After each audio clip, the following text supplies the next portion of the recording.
Good morning, Mr. Reimer. Good morning. Welcome to 2018. Thank you. Happy New Year. Yeah, you too. It's my first time seeing your fresh face this year. So, How do you feel about that?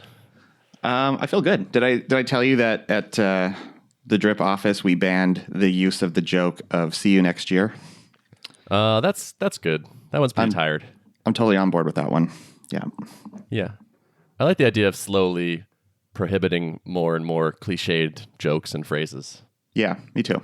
I think creativity is required if you're going to crack a joke like that. So, yeah, I'm into that. So happy Thursday. It is snowpocalypsing here in Boston. Is it? It's just, It's not snowing a whole lot here, but it is oppressively cold, like below zero most days. So, we had some serious cold, although not quite below zero. We got down to like 3 or something. Yep. It was funny. Yesterday was 25 was the high. And there's nothing like a few days of like 4 degrees to make 25 feel balmy. Yeah.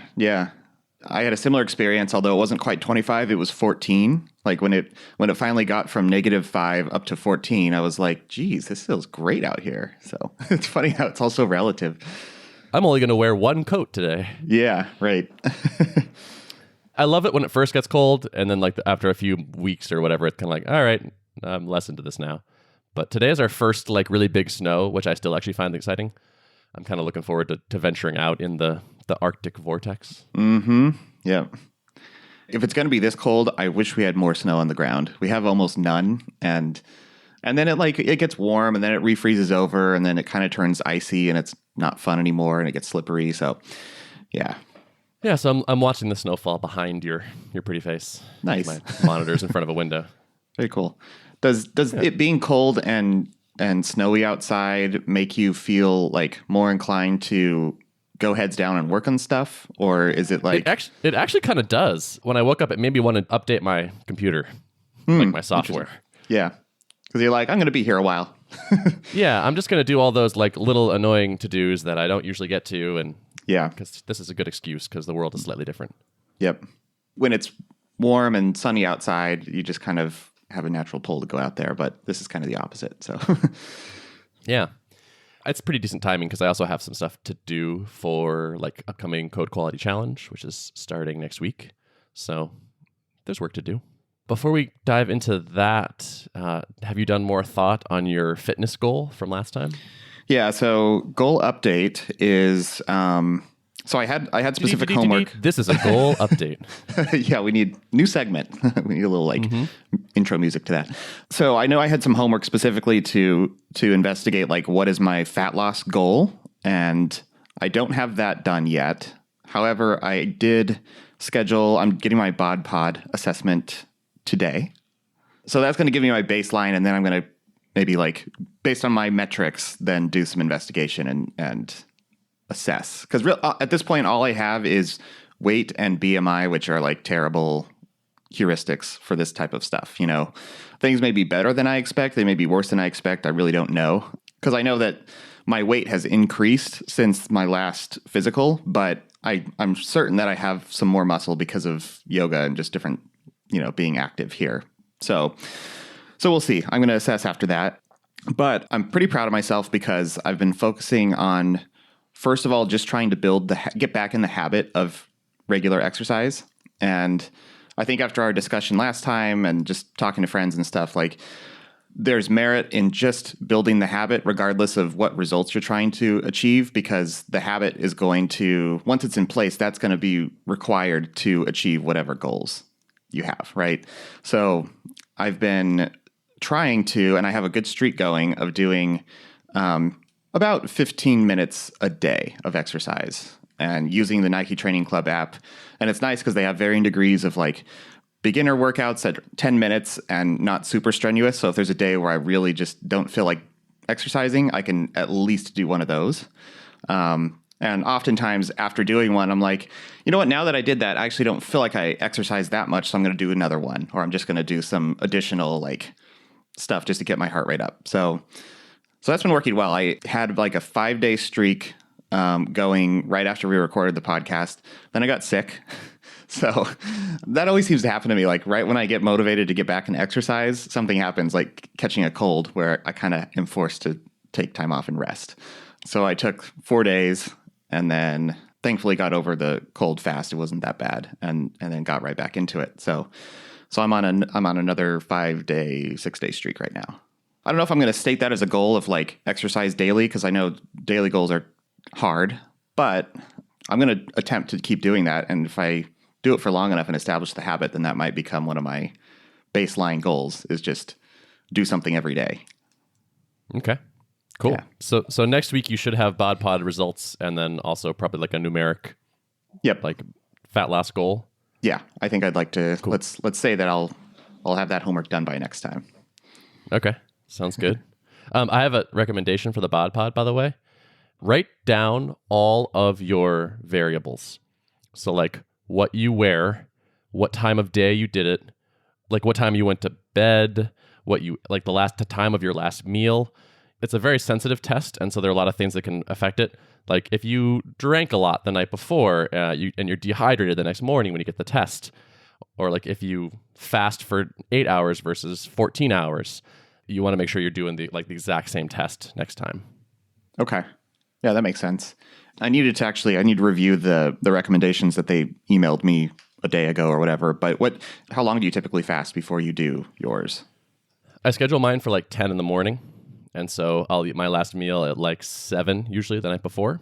They recommend you don't eat or drink before, I think it's like 4 hours before the test or something like that. But I just go a whole night, basically. So like I have my last food and water in the evening, and then I wake up and I don't eat or drink anything, which is hard because I'm a water drinking machine. Yeah, me too.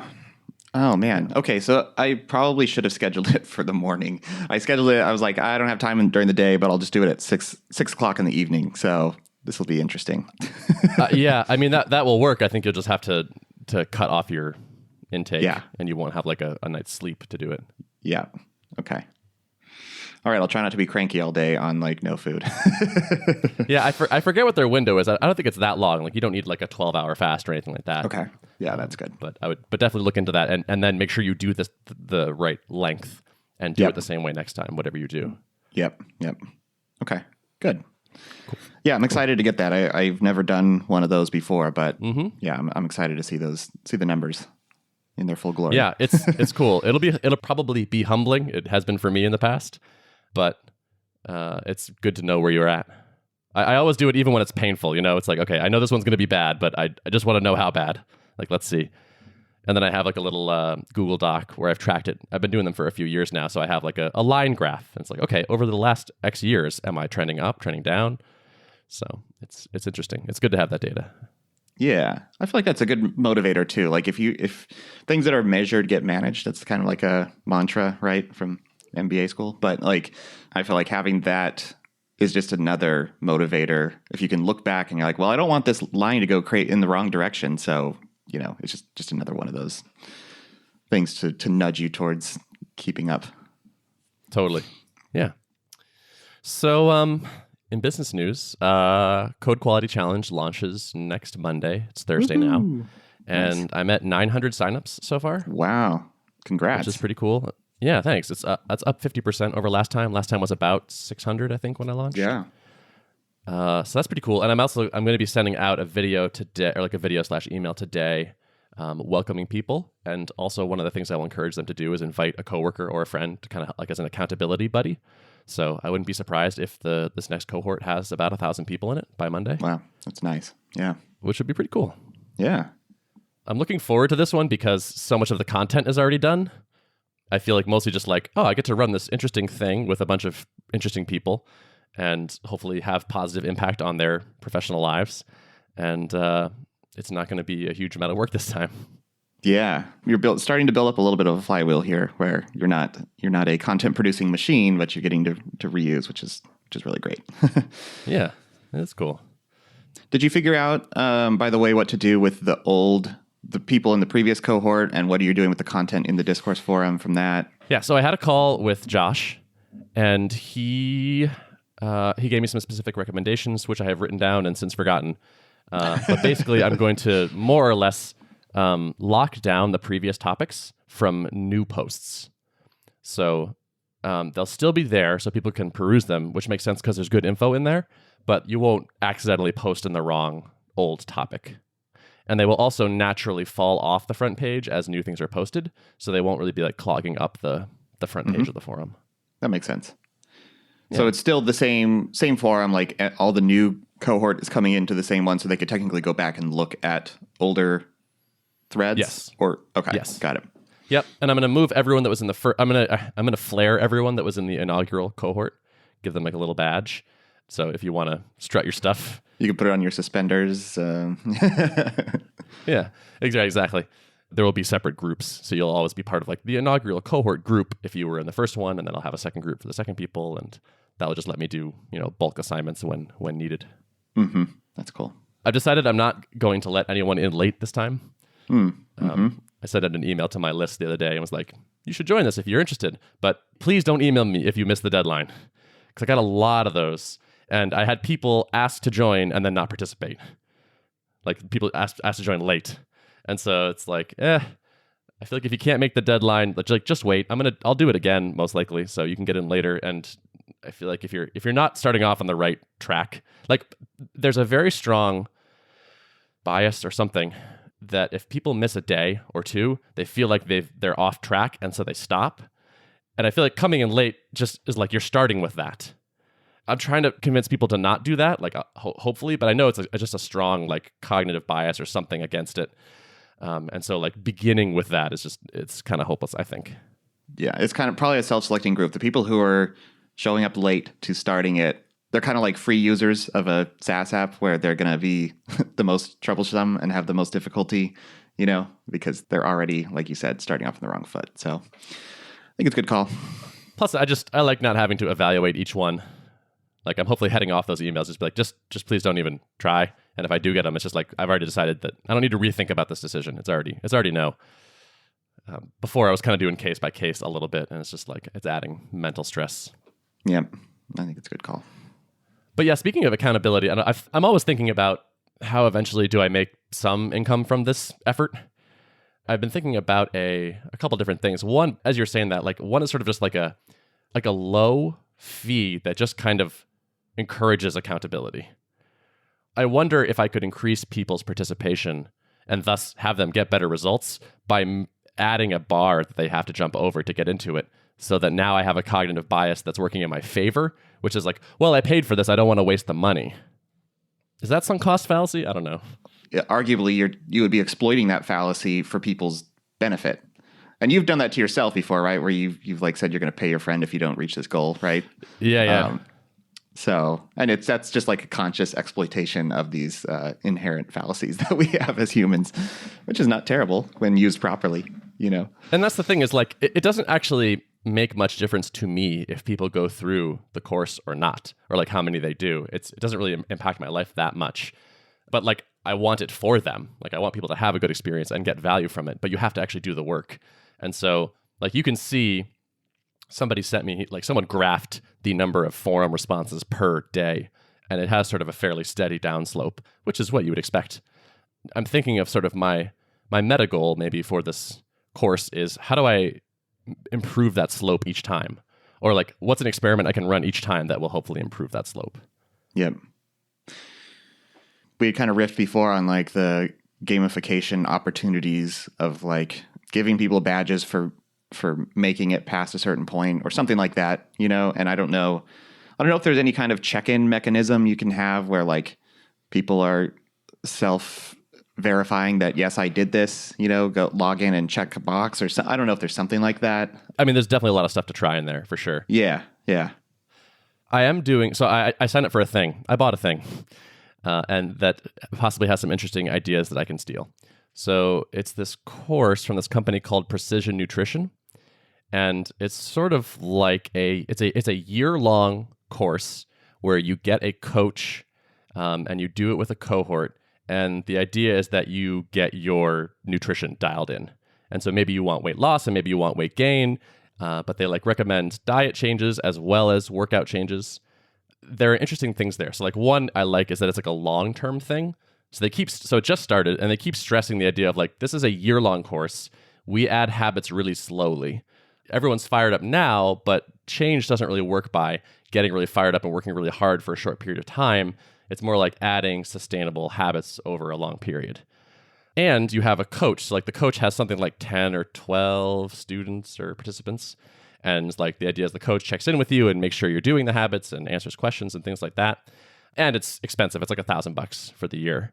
So there's a number of variables that are pretty different from what I'm doing, but I think there are interesting things to steal from it.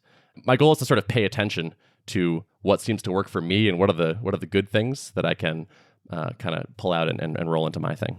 And like, I feel like there is a certain aspect of like a lot of the recommendations you have in this code quality challenge are probably things that people should be doing on a regular basis. Like, or you had one about to-do comments in your code base. And like those, it's great if you make a sweep through and do that on day 15 of the challenge, but you should probably do that 30 days from now again and, stay on top of it. So there's a certain aspect of like, do this now and also try to build the habit. And I know like it's hard to build habits in 30 days, so I don't know what that would look like, but I don't know. I think there's an aspect of habituation in there too. Yeah. One thing it's kind of making me think about is there a longer second course kind of thing where like the 30 days is kind of like the intro, lay some really good groundwork, but then a slower pace, longer term thing, like you said, where it's like, okay, does someone actually remind you 30 days from now to check off for to-do comments? So it's like, okay, after the 30-day push, there's actually 6 months of additional stuff, but only once a week will you get a task to do. I like the idea of graduating from this thing to a longer-term thing, and maybe that becomes like a more supported paid course kind of thing. Mm-hmm. Something like that. That's where it could be. I mean, it's more of a community. Like at that point, if you've been engaged with your cohort, then maybe you have a group of people that you enjoy talking to about maintaining code bases. And so then the people who make it past and they're engaged, they're in it for the long haul. Now you have essentially a community that's been built and people that like to discuss with each other. And again, I'll stress again, I'm glad you're using Discourse and not Slack, because every time I've been in one of these like Slack communities, it's chaotic. So yeah, and maybe like there's a price of admission for staying in the community long term, or for whatever content you drip out after that. I don't know. I think there's some opportunities there to explore. Yeah, I think so too. But I don't know. I'm liking that I have like a free offering that is very useful and valuable. Like the feedback I got after the first one was really positive. So I think it's cool that like either way, there's a good thing out in the world and people are getting value from it and hopefully having a good impression of me. And so eventually maybe I figure out a paid thing, but there's good to be had already. Yeah, that's good. I think that having your audience and continuing to build your exposure with different groups outside the bounds of the Ruby community is only going to serve you well in the future for whatever you want to do. And I would like to achieve something similar, and I know this podcast is one step towards doing that, putting out knowledge into the world for free, but I think I would love to do more of that this year. That's kind of a macro goal, and I haven't defined it as like a smaller, more, measurable goal, but like I admire the work you're doing on this, and I think I would like to do something similar where I'm building people who know me and people who I know, building the network, and yeah. By the way, I admire the work you do too. Drip is like a ridiculously good piece of software. Have you been using it lately for stuff? I've been using it lately, yeah. And there's just so much crappy software out there. Yeah. On average, the things I interact with mostly kind of suck. It's hard and takes effort and taste to build good stuff, and you built a good one. And you've improved the world in that way. Oh, thanks. That's good to hear. I mean, it gets more, it's interesting being in this stage of Drip now where it is essentially a legacy code base just due to its age and how long we've been working on it and how many people have touched it. And it is always a challenge to, like, I can now see why a lot of software gets crappy over time because you get locked into your legacy. It gets harder to change over time. And it's been an interesting experience just watching how much more difficult in some ways it is to keep shipping features fast. And I think we're continuing to like find ways to do it, but it's always like what got you here won't get you to the next stage. So it's always fun trying to reevaluate like what can we do to keep this thing maintainable and nimble and be able to keep innovating. And have you removed any features? We've removed a few. Yeah. A lot of times there's reports. We've had different types of reports in the app before that have just slowed down over time. And like one of them we built for a customer who's probably not even still a drip user today. And there's like very little evidence that anyone's actually using it. And it was going to cost us like a month worth of dev time to make it fast again. So we just pulled that out. There's a few others that have gradually been not fully removed, but sort of like tucked away into a part of the app that they're unlikely to get noticed by new users. So like usage will decline over time gradually, and we'll probably eventually remove them. I think that's something that's really important to do, is to, if you don't fully remove it, like reshuffle things around so that you're kind of guiding users along the path that you want them to take. And that has served us well. Yeah. I don't know how you can keep software good if all you do is add features to it. Yeah. Every time we're building a new thing, one exercise that Rob and I always do is look like, where's the navigation for this actually going to go? And we've been very adamant about like not growing the number of top level nav items in the app. So it's like, and sometimes it's like, well, this really warrants its own area. Do we really want to do that right now? Or is this like, should this be a smaller scoped feature that is tucked away under some existing construct? And it's like navigation driven development. It's kind of interesting to think about, like, because then you see apps that just continue to balloon in size, and eventually they go to like different modules. So now you have like 2 levels of scoping on your top level nav. And that's usually a sign that things are getting bloated. So, yeah. I have this fantasy of like release notes for the applications I use, where it's like the release notes come out, or the update notes or whatever, and it says, we added absolutely nothing, but everything is faster. Yeah. Mm-hmm. Like that's like my fantasy release notes for most things I use. Yep. Or like we removed a bunch of features that no one's using, and now like future development will go much faster than it has been.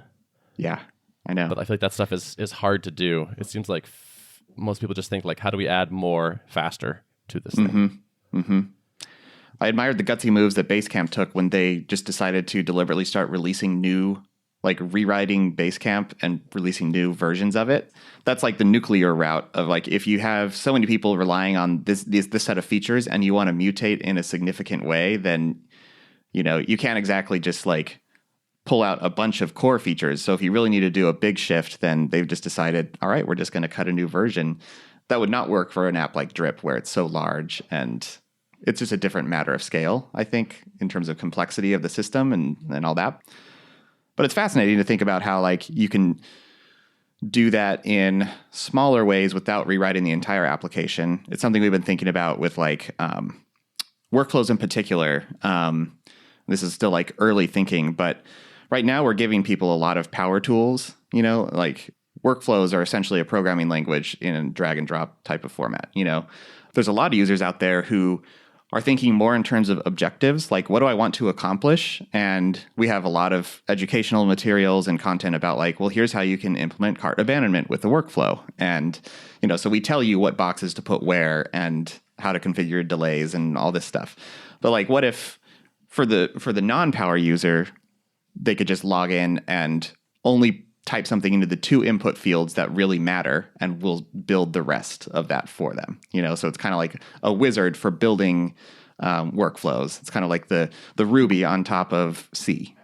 Something like that could certainly make it into Drip as we continue building out. And it's interesting to think that like you can serve both well. Like we're building the foundations, the power user tools, and then we kind of layer on top of it more user-friendly things for the less sophisticated user. And, if you really know what you're doing, you can drop into hard mode, go into assembler, and go crazy with it. But if you're just a typical user who doesn't want to worry about that, then there's an interface for you too. Mm-hmm. That's cool. Yeah, I mean, if you can pull that off, that's pretty awesome. Yeah, it's challenging. It'll be challenging to do for sure, because having multiple paths of doing things can be tricky. But yeah, I think that's what needs to happen with an app of this level of complexity. You touched on something earlier, which is you were saying you admired that I was expanding my audience outside the Ruby world. That's definitely intentional, because I don't think I'm going to be in the Ruby world that much longer. Is this kind of the feeling I have? I wish I had more background on this, but somebody did a survey at RailsConf or like around RailsConf about why people were leaving Ruby. We should try to link that up. I wouldn't say there's an exodus or anything, but I think Ruby has for sure lost that early adopter status. And people that are interested in pushing the envelope and latest and greatest and whatnot are creeping away, it feels like. Yeah, I continue to get that sense. And it was actually interesting. I listened to a DHH interview recently. He was on Ruby Rogues. They were more directly asking him now, like, what do you think about Elixir and Phoenix? Like, they're obviously like becoming real competitors to Rails. You know, there's a lot of people choosing that over Rails. And it was interesting to hear David's thoughts on it. I mean, he's ever the pragmatist when it comes to like the trade-off between just using a language like Ruby versus paying for more servers versus more engineers, right? That's always the argument for Ruby. It's like, it's cheaper just to throw more hardware at it because, and to overcome the performance flaws with Ruby than it is to pay for more engineers.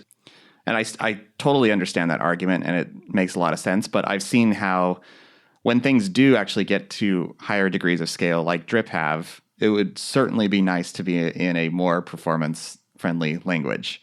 And for me, like if I decide in the future to build something where I don't want to have a large team, or just want to keep a really small hosting cost, then it is intriguing to think like, just to watch how quickly we had to scale up our fleet of servers to support Drip, even early on, because of Ruby's inherent performance issues. And to see the kind of benchmarks. My impression was that was like more like database for you.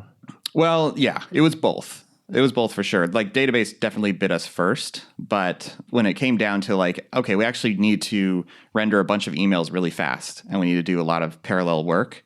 The threading limitations of Ruby, maybe if we'd gone to JRuby, it would have been better, but yeah. I think those things, like we have severe limitations. We've scaled up to fleets of hundreds of servers to achieve the kind of throughput we want today, but we never would have been able to afford that at a smaller scale. So we were always limited to what we could do. You're running hundreds of servers right now? That's crazy. Yes, hundreds of servers. Like not wrong, but just like that kind of blows my mind. Yeah. And it's, wow. I mean, that was a fascinating thing to watch our platform team, figure out how to get there. And this was ahead of Black Friday. We would add another 50 servers and some other bottleneck would be introduced. Like the database would start to fall over and be like, okay, what do we need to do? We need to introduce a network load balancer here and scale out a fleet of read replicas. Okay, what's the next thing to break? Oh, now our Redis server is like struggling under the weight of all these servers talking to it. What do we need to do there? And on and on and on. Definitely wasn't like a log into AWS, increment a number up to 500, and boom, now we're done. It was a crazy amount of work involved in just being able to get there, but now we can, and it's freaking expensive. And not anything you'd be able to do at a much smaller scale. And so I think there's something to be said for having a language like Elixir, for example, that is just so much more performant. If you're someone who's trying to build something at a smaller scale, if you're bootstrapped, for example, then I think there's a lot of benefits to having that type of language. I find myself asking myself, as you say that, how common is that? The likelihood of reaching Drip's scale or even close to it is probably so small. Like your experience is colored by the fact that it happened to you. So you're like, oh, well, like if you're choosing a language, you have to know if it's going to scale to, millions of requests per hour or whatever. But my guess is that almost nobody gets to where you are or even close to it. No, that's certainly true. Yeah. And that's a reason to say, like, go with what you know and use Ruby because you're probably not going to get there anyways, But why go with Ruby? Well, okay, because it's like good at the first couple months. It's nice at prototyping. Rails gives you a lot for free. If there's a language and framework that's performant and has a lot of those Rails benefits, why wouldn't you just start with that? So I think that's a decent argument for the Elixir world.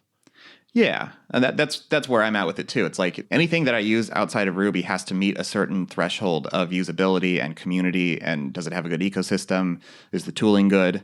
And I think for me, Elixir and Phoenix have like definitely met that bar of being good enough, having a healthy ecosystem and all that. So, I mean, it's obviously not quite as mature. Ruby has millions of gems out there. Elixir has probably an order of magnitude fewer. But I think it's still I think it's there for me for what I would need it for. And so then, and the things you have to do to make Ruby really fast, like to get the similar types of benchmarking, is usually a lot of caching. Just the way you construct apps in Ruby is fine, and it works okay, but it's definitely less of a pure approach, in my opinion, if you're just having to have cache upon cache to get fast page load times. Totally. I mean, it's so much nicer to not need to do that if you just have performance already. Like caching is the thing you reach for when you have to, but it's got overhead. Like it's not free by any means. Yeah. So I had a coffee with someone in the fintech space, just financial technology, making stuff for financial organizations. Like nothing important or big there. Just the financial industry. No, there's no opportunity in there. I asked her if she could connect me with anybody that was doing Haskell in that world.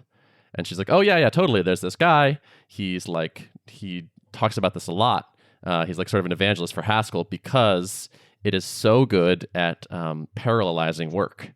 And so it works really well when you have a ton of data, which often shows up in financial stuff, especially if you're doing like hedge fundy quantitative analysis type stuff. And he's all about it. And Haskell, like the parallelization is not quite free, but close because of immutable data and pure functions and all that. So I'm interested in talking to this person, but it's interesting how that technical choice like that can be a really good fit for certain things and make a big difference in your ability to compete.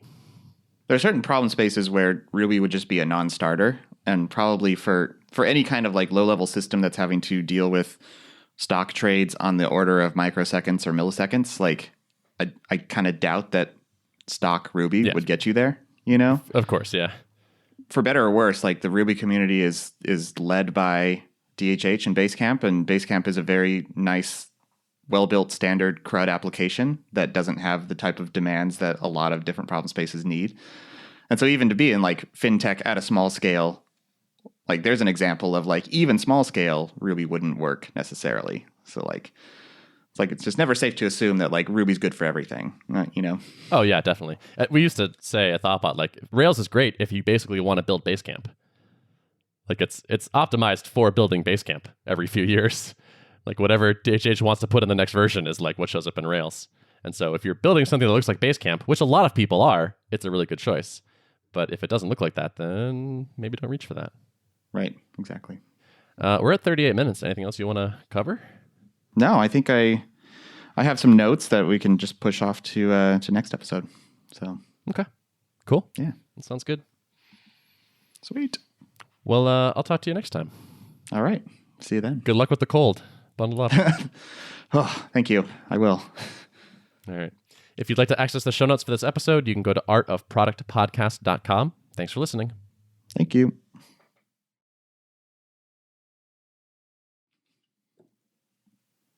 Oh, I meant to put in a question to the listeners, which is, do they like the postludes? Oh, yeah. Yeah. I don't know. Because so far on Twitter, it seems like yes, but... Yeah, it does. I actually want to check our stats right now because I'm curious if... Oh, yeah. You were saying that you were wondering if people we might get less engagement from longer episodes. Yeah. And so let's look. And then it's not going to be perfect because... When was our first one? Let's see. Good question. It's not going to be perfect because I don't know like if holiday season impacts people's podcast downloading patterns. Yeah, that's true. All right, looks like November 30th, I think, was the first time we did this because that was an hour-long episode. Yeah, I think so. And the next one was 48. Well, yeah, we've been doing we've been around 20 to between 24 and 35 minutes, looks like. And then we went to an hour, and then 48 minutes, 51. Okay, yeah, so let's say like starting with episode 25, got longer. Numbers seem 25 fine. has 4,200 downloads. Yeah. The one before it had 4,100. So yeah, I don't know. It doesn't look actually. And so like 19 through 22 were all under 4K. The long ones have been up at that or over. So yeah, I don't know. Seems okay to me. Yeah, seems fine. not enough evidence to suggest that it's having a negative impact. So, yeah. At least on downloads. So yeah, if you're listening to this, if you're listening to the postlude and you like or don't like the postlude, let us know. Please. I'm curious. Please let us know. Yeah. I do think we shouldn't try to like force a postlude if there's nothing to say. We should just be like, all right, goodbye. Yeah, totally. But totally. sometimes it's nice to chat about other stuff. Yep. I do have one note that I'll just go ahead and share now because it's just a small one. But I rebranded scalingsaas.com to derrickreimer.com. Oh, excellent. So I think there's like a few motivations behind that. We've talked about them before, but like, first of all is like, I want to be able to feel free to write about whatever I want to. And when it's under the brand of Scaling SaaS, and I'm like, well, this really doesn't have anything to do with SaaS or scaling. So kind of not the best place to put it. Right. So I'm like, well, should I just be posting things on Medium then? And then I'm like, I don't really want to be splitting up my central hub of content. If I am going to write anything and it's not even that often, then it should probably all go in one place. So there was that. The other thing is just like, even though I am in a role that is definitely related to scaling a SaaS product, like my passion lies with the creative aspect of building product and not the scaling side of it. So totally. It feels dishonest to be like, I'm the scaling SaaS guy, when really I'm like, yeah, scaling is a thing that must occur at a certain size, but I will leave that to my technical experts to spearhead while I continue to focus on creative product stuff. So, yeah. This site looks nice. Thanks. Yeah. I just well done. Really just swapped out what was in the header and gave it a little. I like your signature as the logo. That's kind of cool. Yeah. That's classy. I've like pictured that in my head for a long time of like, if I had a personal site, this is how I'm going to do it. And nice. So I finally got to realize that. Yeah. When you were talking about something, you mentioned the podcast at one point, and I was thinking, I wanted to say to you, I meant to say like, remember when you weren't going to do the podcast? Yeah, I know.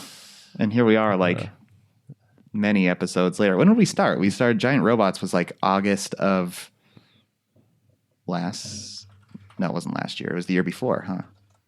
I think so. Yeah, I don't know. I feel like we did maybe a year of Giant Robots, somewhere in there. Yeah. Does that sound about right? Maybe not quite a year. Yeah, it was like August through, and then whenever you left, which was what, May or something? Was it? Something like that. I don't know. I'm so bad with time. Here we go. Yeah. Ben Welcome's co-host Derrick Reimer, September 6th, 2016. Okay. Yep. So it's been a year and change. Wow. Yeah. But I got Time you. flies. You tried to evade me. Time flies when you're having fun. Yeah. What do you think about podcast goals? I think we should maybe think of some podcast goals too. I have a little one. Yeah. What do you have? Let's get a designer to design us some art. Yeah. Good idea. Like just punch it up a little bit. Yep. I like that. I think it would be good to have listenership growth goals, but I don't know what it takes to get there. We should probably brainstorm that, I guess. Like, how do you actually grow listenership? That's a good question. I think guests are not a bad idea. Yeah. Leveraging other people's networks. Come on, that kind of, and then guesting on other podcasts, also not a bad idea. Yeah. Yep. Those both could be good. Do you think we should do we crossed a... Go ahead.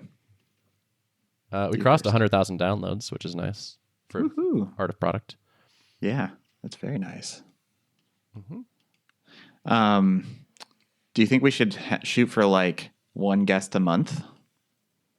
That's not a bad idea. I was thinking that, like, set a number of guest appearances that we want per year, kind of thing. Would be good.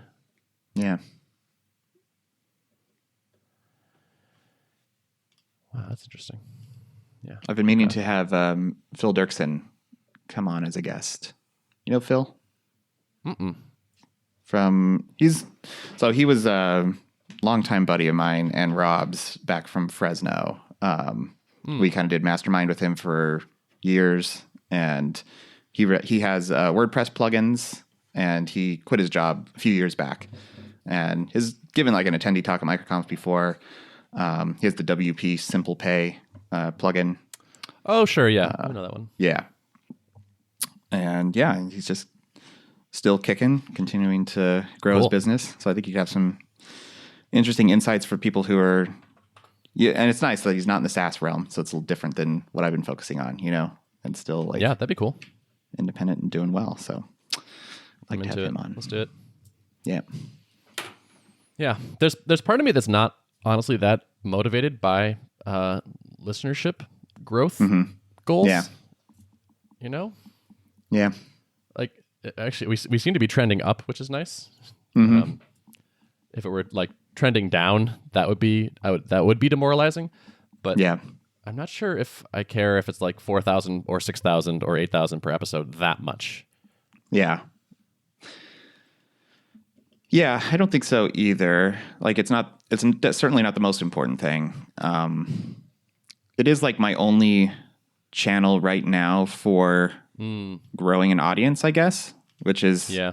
But I don't think I want it to be my only channel. It's just I need to find some other thing in addition to this that like helps me grow an email list, for example. Like someone who writes email sending software, I do not have a great email list of my own, and I'd like to change that. We all know the power of having a mailing list. So yeah, that makes sense. Need some channels. Yeah. So anyways, I'm just noodling on that for this year. And gotcha. I should actually probably put out a call to action. Like people who listen to this podcast, you need to be on my email list, and then I need to provide value through that channel too. Like I need to be probably a little more self-promotional, maybe. Probably a little bit. Although, man, what do you do when like I don't have an answer to this. Like I have a personal like newsletter thing. Yeah. And I write on it, rarely, maybe every 2 months or so. Mm-hmm. So it's tricky. I feel like I honestly need to be doing more useful things to share with people in a way. Mm-hmm. Like if you're shipping good projects and have interesting things to say, it should sort of fairly naturally turn into that kind of thing. Useful content, I guess. But yeah, I don't know. Yeah, I hear you. I mean, I think a lot of the stuff we talk about on this podcast that comes out could also end up being in writing and shared through that medium. We just kind of come up with stuff on the fly that like naturally strikes us as we're talking. So I've been thinking about that actually, about having these transcribed. Do people read transcribed podcast episodes, or is like show summaries more useful? It's like I don't know. I have read podcast transcriptions before, or transcripts before.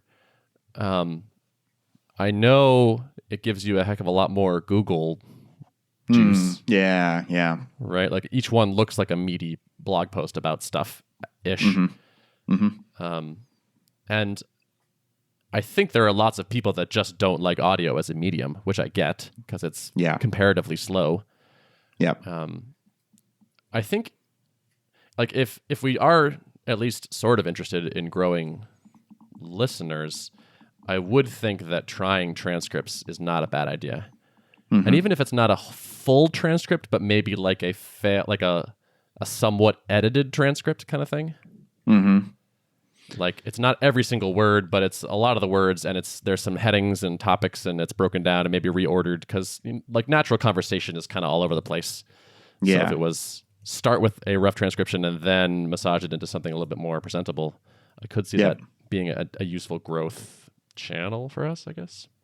Yeah, that could be interesting. That's another thing. I guess I want to put out a call to action. Like people who listen to this podcast, are you interested in that? Like, would you like to consume it in that medium?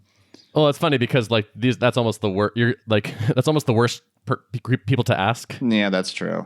That's true. It's like no one listening to they're already listening. An hour of audio, I suspect. I mean, some people might be like, "Yes, please. I've hated listening to you all this time. I would much rather have read this." But it's hard to get a unbiased sample here. That's true. I feel like it might just be worth like let's pay for it and let's try it for a handful and see like our growth, like listener numbers trending up. Do those episodes seem to get more listens than others? That kind of thing. Yeah. I'd be willing to try that. The thing I like is presumably if you spend enough money, you can get transcription without, needing to. I don't want to go in there and have to edit a transcript after the fact. Yeah. But if we could get somebody good, I think even Podcast Motor offers transcription. Like I think that's just the next level. I bet they do. Yeah. Plan, as far as I know. Yep. We can just opt into that. Okay. So I think I'm into trying that. Yeah. Let's try it. Okay. I'll make a note. All right. Cool. So, why don't you invite your friend on as a guest? Yep. And I will reach out to P Motor about transcription. And what do you think? I was thinking maybe of reaching out to Steve Shoger about the cover art. Yeah. Okay. I'm game. Yep. Cool. I'll do that. Sweet. And we'll see. We'll see how this goes. Awesome. Good action items. Yeah. I'm excited to talk to this Haskell person. Yeah. I'm interested to hear talking how to that this goes. fintech person I got introed to, and she was like, "So do you know what you're interested in?" And I was like, "I don't know if you've ever heard of this, but there's this language called Haskell." It's like, "Oh yeah, Haskell. You got to talk to Mike." And I was like, "Oh, nice." Wow, that's cool. I never would have. I don't feel like I know. I feel like it's still a pretty obscure language, so I just don't know where it's actually being used. Yeah, and I think this actually is one of its niches. Like I remember watching a talk. Who knows? It might be the same guy. I think I've watched at least a couple talks of people that were using it in fintech. Mm-hmm. Because it's cool. crazy fast and can process lots of data in parallel, and it's got a good application there. Yeah, I know that the Elm compiler is written in Haskell, right? And yeah, I think that's true. Yeah, and we were just setting up CI for our email builder tool that's written in Elm, and I think the CI needs to be able to compile the Elm code, so it's like running Haskell on Circle CI servers. And they ran into an issue where like Haskell was asking the core OS, like, how many cores do you have? And it was like reporting the wrong number. And so it was like trying to parallelize too heavily and completely like tanking the server. Interesting. So it's nice that it is trying to parallelize though. Yeah. I think that's kind of where the native like Haskell parallelization stuff, when you were talking about that, that's what that made me think of, is like, it's good at like inspecting the system, seeing how many resources can it use, and then utilizing them aggressively. Yeah, totally. Which is huge when you get a bunch of cores. Yeah, totally. I think this is kind of the case in Clojure as well, because it has a lot of the same characteristics. But people, I like seeing posts of people reporting that like you actually can just like, okay, you've written map somewhere, and you find out that this part is slow, and so you change map to pmap, and it works and it's faster.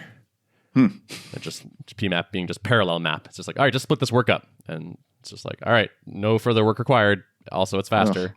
So I love that. Enjoy. That's pretty cool. That is awesome. By the way, we need to Elm pair again. Oh, yeah. I'm into that. You game? I'm game. Yeah, maybe a couple weekends from now. I'm moving soon, and then I have stuff going on, maybe like the 20th. Okay, let me see.